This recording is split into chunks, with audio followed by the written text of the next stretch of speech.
So, firstly, public liability insurance. Now, if you are going to be bringing in equipment into the venue, microphones I'm speaking of, leads, plug points, plug leads, those sort of things, as well as mic leads, cables, I should say, that's a different word for it. If you're going to be sort of bringing in a keyboard with a stand, saxophone case, you name it, and it has the potential to create an accidental injury, that means you didn't plan to injure that person, an accidental injury, an accidental loss, then you should really be thinking about public liability insurance.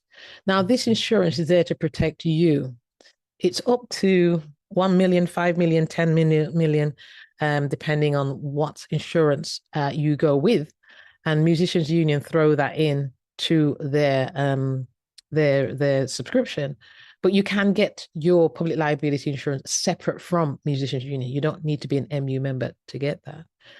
But you will find that you need something just in case. So trip hazards, let me just paint this, can happen even in a band setting. If you think about all the bands you worked with, and there's a drummer, there's a bass player, the keyboard, there's a guitarist, and then there's a microphone lead. Everyone's walking across leads, aren't they? And sometimes you try to avoid them. Maybe you trip over them. Maybe not. Maybe they're taped down. Maybe they're not taped down. But those have the potential for being a hazard situation. I'm just trying to do my screens here. Great. That has the potential for a trip hazard.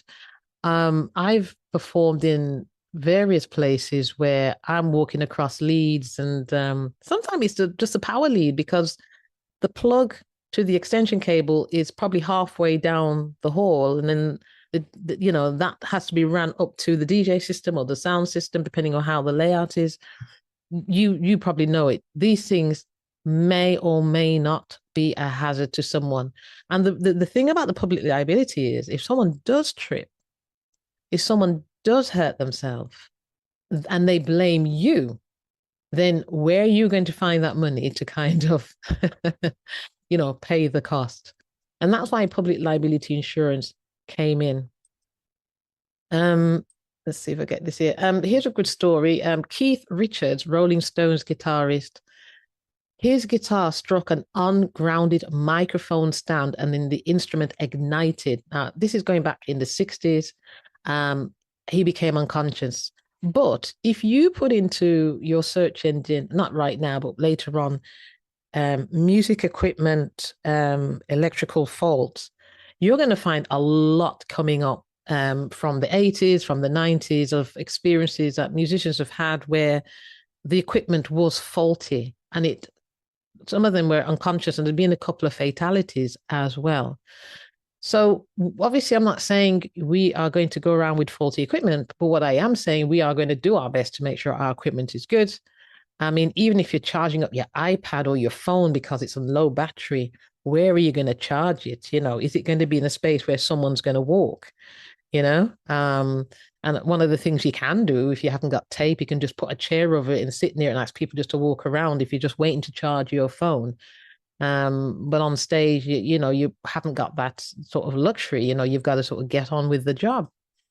The policy limit on your public liability insurance does matter.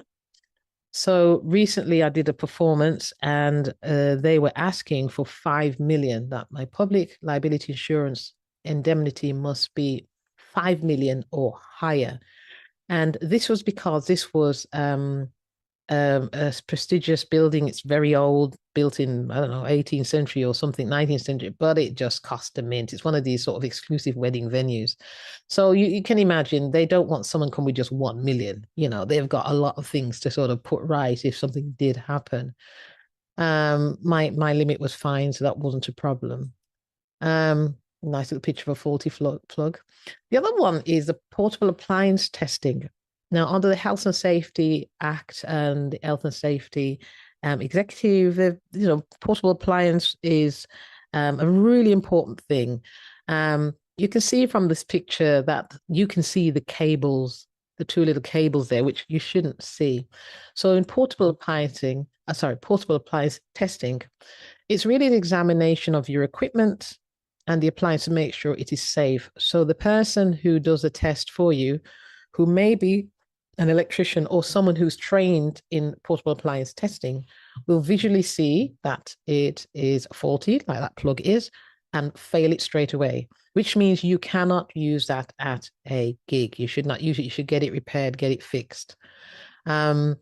They do have a little machine that they can use, and then they can check that as well. A little probe thing that they use sometimes. They do that if they need to, but obviously visually you can see.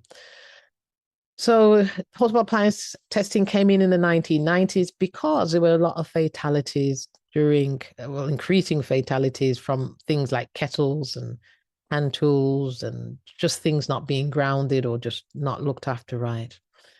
And just as a way as a bonus, and it's not a legal requirement, but it might be a peace of mind requirement, is that if you do have music equipment, you should think about getting it insured, because you just don't know. I know someone, I won't mention the name, but they were performing in a particular city and they left their equipment in the car. When they came back, their car was broken into and their musical equipment stolen.